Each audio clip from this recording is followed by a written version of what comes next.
नमस्कार.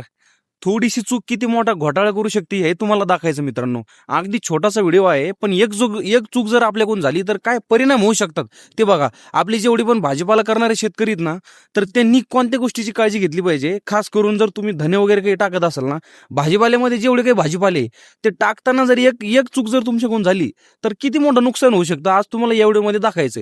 व्हिडिओ अत्यंत छोटासा आहे मित्रांनो. व्हिडिओला तुम्ही पाहायला विसरू नका आणि काळजीपूर्वक लक्ष द्या. मी तुम्हाला कोणती माहिती देणार आहे आणि आपण या व्हिडिओच्या शेवटी तुम्हाला याच्यावरती उपाय सुद्धा सांगणार आहे. आणि हा उपाय केल्याच्या नंतर जर तुमचा 100% भाजीपाला सुपर डुपर नाही आला ना, तर आपला इथून पुढे व्हिडिओ तुम्ही पाहायचाच नाही मित्रांनो. तुम्हाला 100% इलाज त्याच्यावरती देणार आहे मी. आणि तो एकदम नंबर 1 इलाज आहे, अत्यंत फुकट इलाज आहे. तो इलाज तुम्ही घरगुती केल्याच्या नंतर तुमचा भाजीपाला जळणार नाही, कुजणार नाही, पिवळा पडणार नाही, काहीच त्याला रोग येणार नाही. कोणत्याच प्रकारचा रोग त्याला येणार नाही. फक्त एवढंच एक काम करा, आपला हा व्हिडिओ शेवटपर्यंत पहा आणि काळजीपूर्वक पहा. मी काय माहिती सांगतो तुम्हाला. ओके. कोथिंबीर टाकण्यासाठी जमीन निवडताना साधारणपणे काळीची जमीन निवडा. आणि जर तुमच्याकडे ती जमीन नसेल तर कमीत कमी त्या जमिनीमध्ये मुरुम नसला पाहिजे. मुरुम आता इथं बघा, तुम्हाला दाखवतो. आता ही वाफेची माहिती इथं बघा, पूर्ण मुरुमाचेच खडे आहेत, मोठे दगड आहेत. निव्वळ पूर्ण लाल पानाचं गवत उगले असं. हे जे गवत दिसते ना तुम्हाला, निव्वळ पूर्ण सगळ्या फडकीमध्ये तेच गवत दिसते बघा. हे पूर्ण तेच गवत उगले. आणि कोथिंबीर कुठं दिसते माहिती आहे तुम्हाला? आता इथं तुम्हाला कोथिंबीर कुठं दिसणार नाही. तुम्हाला कोथिंबीर दाखवतो कुठं दिसते. फक्त ज्या ठिकाणी पाणी साचतंय का खाली, म्हणजे थोडासा उतार आहे फडकेला, हा बघा, तो शेंडा वाळलेला आहे पूर्ण. आणि समोर जसं आलं की तसं इथं पाणी साचल्यामुळे इथं कायम इथं हे राहतंय, म्हणजे पाणी साठवून राहतंय आणि त्याच्यामुळे ओलावा इथं टिकून राहतोय. अशाच टायमाला इथं फक्त आपली कोथिंबीर उगली. आपण जे धने टाकलेले होते ना मालक, ती तेवढीच उगली फक्त, बस. बाकी दुसरीकडे कुठंच उगले नाही. आता लक्षपूर्वक बघा मंडळी, तुम्हाला एकच सांगायचं मला, कोणतीही जमीन निवडली तुम्ही, फक्त मुरमाटाची जमीन निवडू नका. आणि कोणती जमीन निवडा, काळीची जमीन निवडा, भुरमट रान असेल तरी चालेल, फक्त एवढं मोठं त्याच्यामध्ये मुरुमाचे दगड किंवा खडी नसली पाहिजे. याच्यामध्ये फक्त लाल पानाचं गवतच तुम्हाला दिसणार. आणि आमच्याकडे हे गवत जास्त आहे, तुमच्याकडे दुसरं एखादं गवत असेल, पण गवत नक्की उगणार त्याच्यामध्ये. आता करायचं काय, त्याच्यावरती साधा सरळ उपाय, जमीन चांगल्या प्रकारची निवडा. आणि दुसरी गोष्ट, आता माझ्याकडून मंडळी चूक झालेली, ही चूक तुम्ही करू नका. आता तुम्हाला दाखवतो व्हिडिओमध्ये, लाईव्ह तुम्हाला दाखवते बघा. या साईडला कोरडं आहे पूर्ण झालेलं आणि इथं ओलावा दिसतोय, म्हणजे सरळ आहे की इथं उतार आहे, इथं पाणी साचतंय. तर आपण ज्यावेळेस वाफे करतो ना, त्यावेळेस असं करा, थोडंसं मेहनत जास्त लागते, त्याला कष्ट थोडे जास्त घ्यावं लागतात, पण वाफा दोन्हीकडं सारखा असला पाहिजे. म्हणजे आपण जर पाणी सोडलं त्याला, तर तिथं जेवढं पाणी साचतंय तेवढं इथं पूर्ण पाणी साचलं पाहिजे. पूर्ण वाफा तुडुंब भरला पाहिजे. कोणत्याही एका साईडला पाणी नाही झालं पाहिजे गोळा. जिथं पाणी गोळा झालं तिथंच आपलं जे पीक आपण करतो ना भाजीपाला, तिथंच चांगला येणार. तुम्हाला सरळ बघा मंडळी, तुम्हाला दाखवतो. आता झूम करतो थोडंसं वाटलं असतं व्हिडिओला.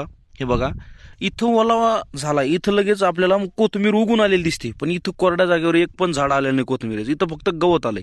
आणि गवताला पाण्याची गरजच नसते, पण तरी आपण त्याला पाणी सोडलंय ना, मग त्याला उगण्यासाठी तर आता खालून खतच भेटलं समजायचं. हा, तर अशा प्रकारची गोष्ट होते. आता मालक, तुम्हाला ही छोटीशी गोष्ट मला सांगायची होती, पण याच्या मागे लय मोठा धडा आहे. आता तुम्हाला ती गोष्ट सांगितली मी, एका वाफे तुम्ही करताना सरळ करायचे आणि कोणत्याही एका साईडला पाणी साचून नाही द्यायचं. जर ते झालं तर तुमच्या एका साईडलाच भाजीपाला चांगला येणार, दुसरीकडे भाजीपाला चांगला येणार नाही. दोन्ही साईडला वाफ्याचं संतुलन सारखं पाहिजे, जेणेकरून आपल्याला त्याला पाणी सुद्धा सारखं देता येईल. आता इथं सेम परिस्थिती झालेली मित्रांनो. हे तुम्हाला जे दिसतंय ना, हे कडोळे आपण ढोरा जनावरांसाठी जो टाकतो ना, तो कडोळे 3 वर्षाची कापणी केली जाते मंडळी. 3 वर्षामध्ये आपण याला कापू शकतो, म्हणजे 3 वर्ष हा चालतो. एकदा कापल्याच्या नंतर परत फुटतो, असं 3 वर्ष चालतो. आता याची जात मी तुम्हाला पुढच्या वेळेमध्ये सांगेल एखाद्या वेळेस, मला आता नक्की माहीत नाही. तुम्हाला चुकीची माहिती देणं आपलं काम नाही. तुम्हाला जात सांगाल त्यावेळेस व्यवस्थित सांगाल, जेणेकरून तुम्हाला पण उद्या चालून जर परचेस करायची म्हणलं, घ्यायची म्हणलं, तर तुम्ही योग्यरित्या घेतली पाहिजे, आहे की नाही.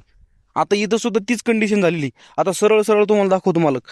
त्या कोपऱ्यामध्ये सगळीकडं हाईट वाढलेली आहे आपल्या कडूची. हे जे घास तुम्हाला दिसतो ना टाकलेला, त्या साईडला पूर्ण हाईट वाढलेली आहे. आणि इथं एक तो पातळ झालाय आणि इथं हाईट कमी झालेली आहे. तर अशा प्रकारचं वातावरण तयार होतं. ही सगळीकडे हाईट सारखी पाहिजे. दाटलेलं जरी असलं तरी चालतंय, पण हाईट सगळीकडे सारखी पाहिजे. तिथं पाणी साचतंय ना, तिथं लगेच वर गेलं आणि इथं लगेच खाली आलं, म्हणजे अशा प्रकारची घोटाळे चालू राहतात. तर याच्यामुळे मित्रांनो, इथून पुढे तुम्ही वाफे करता वेळेस या गोष्टींची काळजी घ्या. मला हा अनुभव आला म्हणून तुमच्यापर्यंत या ठिकाणी मला माहिती द्यावी वाटली, बाकी विषय काही नाही. इथून पुढे तुम्ही कोणताही भाजीपाला वगैरे जर करत असताल, आता बरेच शेतकरी काय असतात की मार्केटमध्ये नेण्यासाठी जरी नाही केलं तरी आपल्या घरपुरता भाजीपाला शेतामध्ये त्यांच्या नेहमी करतात. अशा टायमाला त्यांच्यासोबत सुद्धा अशा बऱ्याच गोष्टी घडत असतील. त्याच्यामुळे कसं असतं, काही टायमाला त्यांच्यासोबत घडून ते लोकांना माहिती देत नाही, पण आपण आपल्यासोबत घडलेली गोष्ट तुमच्यापर्यंत आणण्याचं काम करतो. फरक फक्त एवढाच आहे, बाकी काही नाही. बाकी आपण सर्वसाधारण शेतकरीच आहोत आणि हे तुमच्यापर्यंत आणण्याचं काम चालूच राहतं. बारीक बारीक गोष्ट असू किंवा अत्यंत महत्त्वाची गोष्ट असू, कोणत्याही गोष्टीसाठी तुमच्यापर्यंत येणं हे माझं काम आहे. तर मंडळी, अशा प्रकारची छोटी मोठी माहिती तुमच्यापर्यंत आणण्याचं काम मी करत असतो.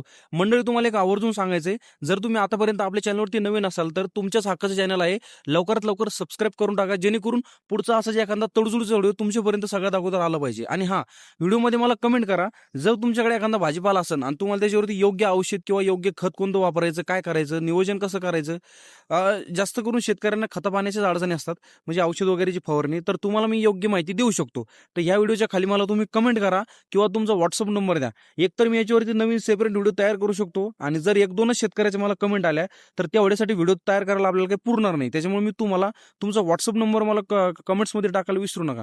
त्या व्हॉट्सअपवर मी तुम्हाला पूर्ण डिटेल माहिती देईन. आता तुमच्याकडे समजा एखादी भाजीपाला, फॉर एक्झाम्पल मेथीची भाजी, तिची पानं जळते किंवा पिवळी पडते किंवा करपते किंवा पाणी दिल्याच्या नंतर अचानक काहीतरी नवीन रोग उत्पन्न झाला, तर त्याचा मला तुम्ही फोटो सुद्धा माझ्या व्हॉट्सअप नंबरवरती टाकू शकता. आता या व्हिडिओच्या डिस्क्रिप्शनमध्ये तुम्हाला आपला व्हॉट्सअप नंबर मी देऊन टाकणार आहे, माझा स्वतःचा, आहे की नाही. आणि तुम्ही कमेंटमध्ये मला तुमचा व्हॉट्सअप नंबर द्या, जेणेकरून मी ती माहिती तुमच्यापर्यंत तुमच्या मोबाईलवरती पाठवू शकतो. चला, धन्यवाद.